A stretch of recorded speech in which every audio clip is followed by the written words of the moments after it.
Beliau adalah sosok wanita yang sudah menolak berbagai pinangan dari para pejabat tinggi di negeri ini. Tahukah kamu, kalau beliau masih satu silsilah keluarga dengan Gusti Bre, Mangkunegara? Yuk, kita simak beberapa fakta menarik mengenai Gusti Raden Ayu Siti Nurul Kamaril Ngasarati Kusumawardhani. Satu Hari Satu Sejarah dan Edukasi episode 43. We House, manajemen langsung 100+ pilihan homestay di Jogja. Gusti Raden Ayu Siti Nurul Kamaril Ngasarati Kusumawardhani atau yang biasa dipanggil sebagai Gusti Nurul lahir di Surakarta pada tanggal 17 September tahun 1921. Beliau adalah putri dari Kanjeng Gusti Pangeran Adipati Aryo Mangkunegoro ke-7. Disinilah silsilah beliau bertemu dengan Gusti Bre, yang merupakan Mangkunegoro ke-10. Jadi bisa dikatakan, kalau Gusti Nurul adalah kakak perempuan dari kakek Gusti Bre. Kalau kita melihat pada silsilah Mangkunegaran, memang banyak yang dikaruniai wajah yang cantik dan rupawan.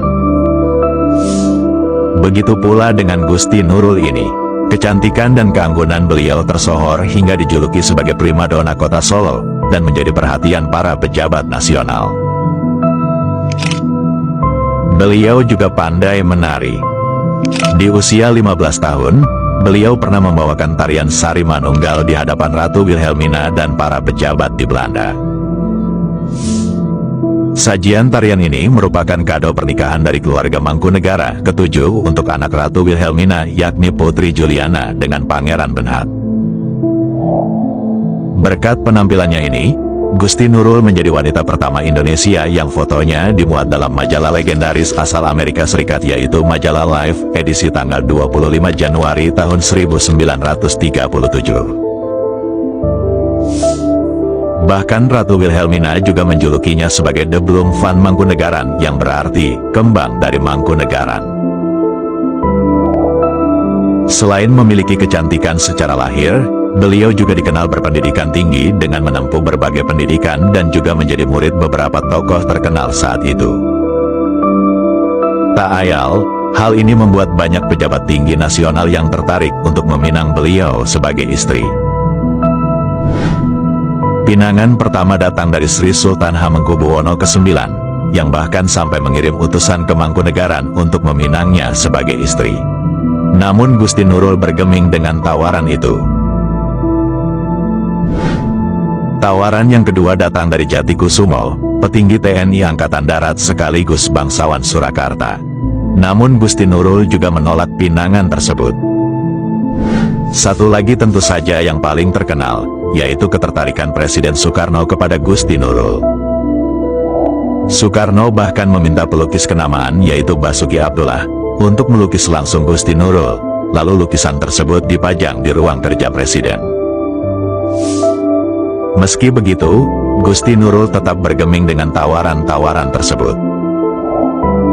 Rupa-rupanya alasan beliau benar-benar luar biasa. Beliau menolak untuk dipoligami. Ketiga tokoh tersebut, saat meminang Gusti Nurul, memang semua sudah beristri. Bagi Gusti Nurul, pantang bagi seorang perempuan, terlebih lagi yang sudah berpendidikan tinggi, untuk dimadu dan menyakiti sesama perempuan. Mungkin, yang sedikit berhasil mendekati beliau adalah Sultan Syahrir. Sultan Syahrir sering berbalas surat dengan Gusti Nurul, juga beberapa kali mengirimkan hadiah berupa sutra, jam tangan, atau tas. Akan tetapi, hubungan mereka hanya sebatas itu saja.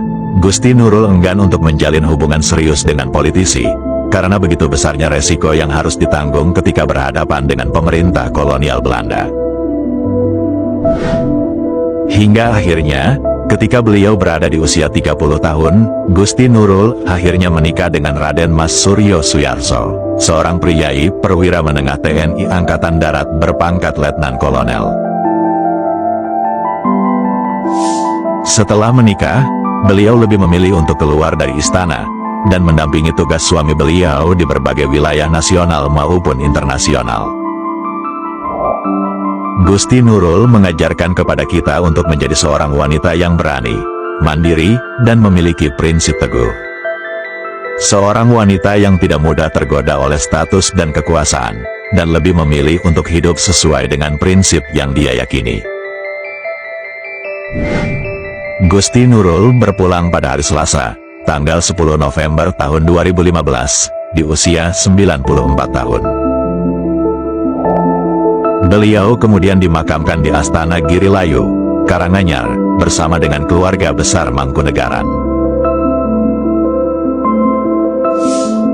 Bagi teman-teman yang ingin menyimak kisah selengkapnya serta koleksi yang berkaitan dengan Gusti Nurul, bisa datang ke Museum Ulen Sentalu di Sleman, Yogyakarta. Di museum ini, ada ruangan khusus bernama Ruang Putri Damban yang berisi album hidup Gusti Nurul.